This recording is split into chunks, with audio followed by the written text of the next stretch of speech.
Hey guys, it's me, Positively Udo, and I want to talk about cleanliness and your mental health because I just felt like the enormous difference it makes when you clean up your space and you keep your space clean. It makes a huge difference. My space was so dirty and messy. I hated it. And finally, we've got it like perfectly clean. So instead of waking up in the morning thinking, oh God, I keep forgetting to clean this room. I forgot. It's been messy for 2 weeks. Instead of that being the first thought I have in the morning, my first thought in the morning is, okay, wake up. What I gotta do today? Totally different. Completely different.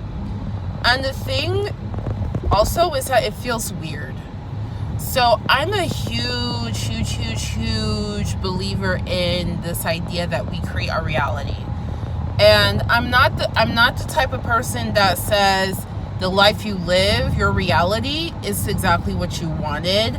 I'm not that kind of person.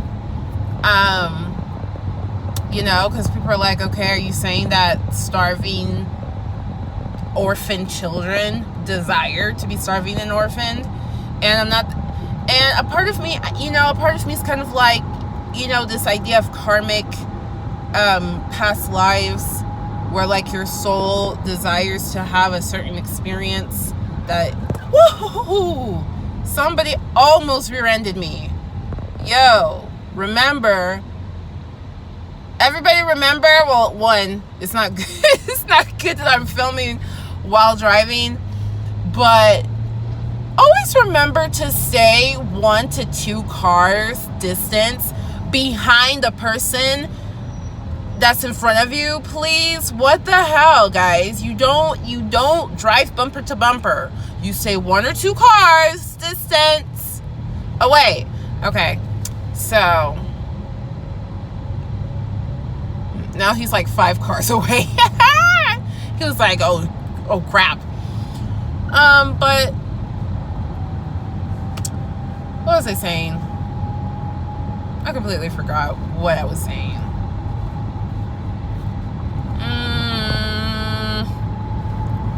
Oh, okay. Yeah, I kind of believe in your soul desired for you to be in that situation, whatever.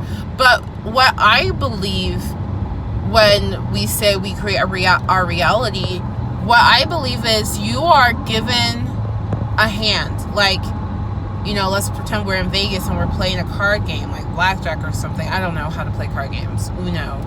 I don't know. Whatever. We're playing Scrabble and you're given some letter blocks. We're playing a game and you're given some cards. Some of the cards are shitty. Some of the cards are awesome. Sauce. And then what you do from there is after a certain, not even after a certain age, because everybody's personality is different. I don't believe people are born and they have a blank slate personality. I truly believe people, when they're born, like the personality you had that was just given to you when you're in your mother's womb, that's who you are. That's who you are. And a little bit biblical, because it said that God knows everything about you even before you're born.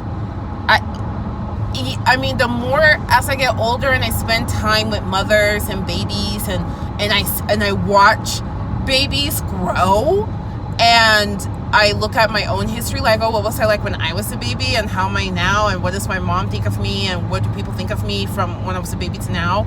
It's just so evident. Like, I don't know, it's so beautiful how people are created. You're a person that was created, and who you are is who you are.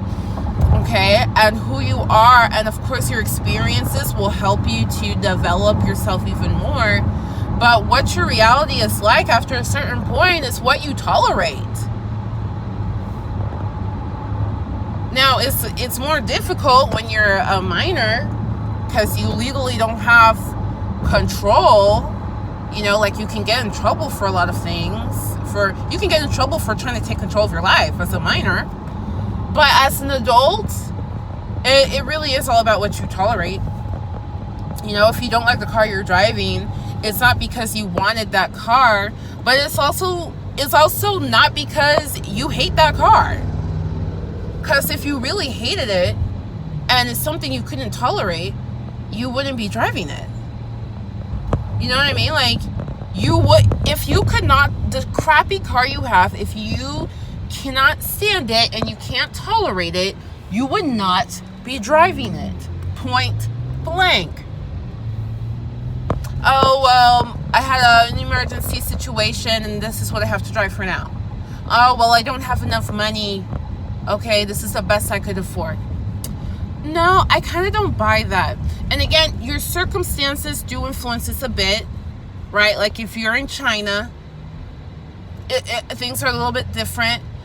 But in the Western countries, in capitalistic countries, no.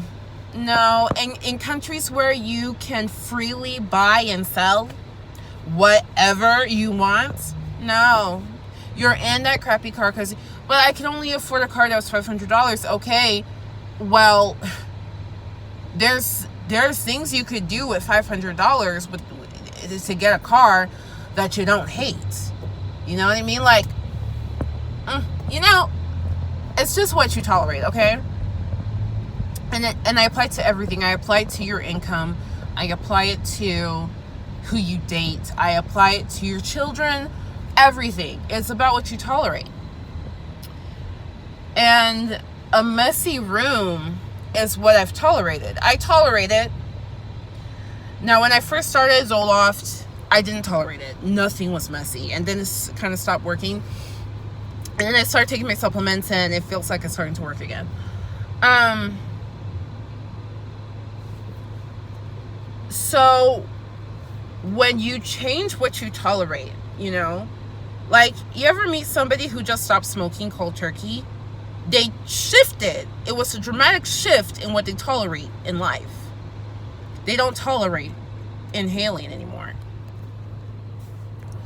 It feels very weird because you have habituated a mindset and a life where you're smoking.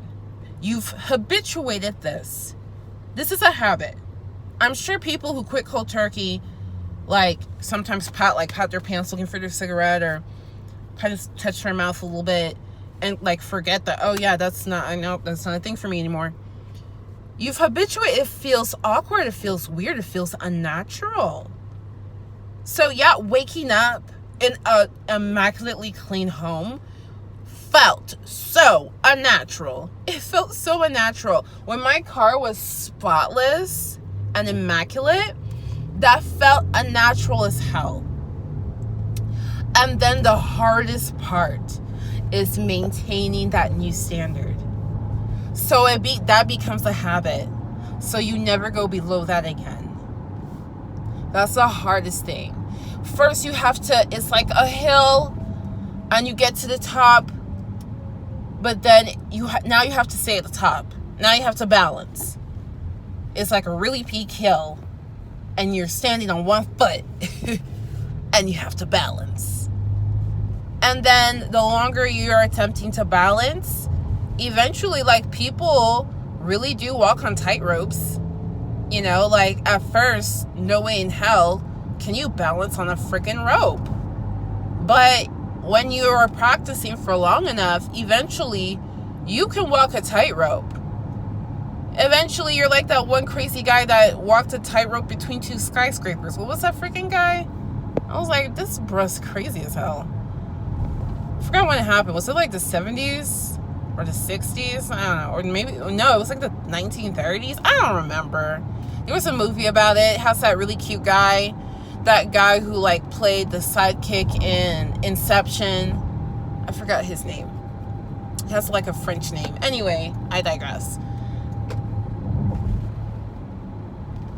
Once you find your balance, now you're balanced. And now you can go up to the next mountain. So, I'm trying to do that in every area of my life, obviously, but weight off my shoulder it has removed is so incredible. It feels so good. And I'm just cherishing this, wake up, not thinking about stupid little things. Not thinking about, the sink's gross looking. Oh, that's dirty. Oh, I didn't hang that this morning. You know, it feels so good. It feels so good. There's a lot of things in life that when you get them in order, your mindset and ability to do things completely changes. That's cleanliness. Cleanliness is like the first step. Money is another one. Money is one I'm definitely working on. I still haven't done $10,000 in 1 month. I've got to make $10,000 in 1 month. That's like a milestone for me. 10 grand in 1 month is a milestone for me. Gotta make that happen. And there's a certain point with money where you're not concerned. Like, most people wake up with money problems. So how it felt for me to wake up with no cleaning problems, I imagine is also how it feels to wake up with no money problems. What would that feel like? But until then, you're tolerating a life where there is money problems or cleaning problems. But oh God, it's so good for your mental health to get those little problems out of the way. Unfortunately, I couldn't have tackled these things without first addressing the mental health. Like, I don't clean without dealing with the depression. With depression, I'm in bed under a pile of clothes. With the depression addressed, hanging, iron, washing, dry cleaning like a BAMF. You know what I mean? So I just want to share that. A little extra motivation. Keeping your space clean is very difficult when you have mental health issues, but it's something that's definitely worth it. And it's something that I gauge my mental health by how clean I am. And I've noticed as I've been working in healthcare and I work with people, mental health, the cleanliness thing is real, bruh. Like, if you go into somebody's house and it smells, or it's really messy, or they have like animals like cats and dogs, and the cats and dogs are like really messy or whatever, that like there's probably a problem there. There might be a problem there, depending on the situation. So I really rank myself when things start getting messy. That's how I now know that, okay, there's a mental health issue. So I use it as a barometer as well. But I wanted to share that with you guys. How the cleanliness really ties into the mental health. Like, it goes hand in hand. It goes hand in hand, man. Like, so much. I don't know if I'll ever become a therapist. I've been thinking about becoming a mental health nurse practitioner or a psychiatrist. I've been thinking about it. And that absolutely is going to be one of the things that I talk to my people about, is your cleanliness. It really shows you somebody's mental state, you know, and everybody gets stressed, you know what I mean? Like, nobody's perfect, but if somebody like just keeps getting worse and worse and worse, and no matter how hard they try, it doesn't get any better, sounds like probably something going on mentally there. Anyway, wanted to share. Until next time, much love and much luck. Peace out.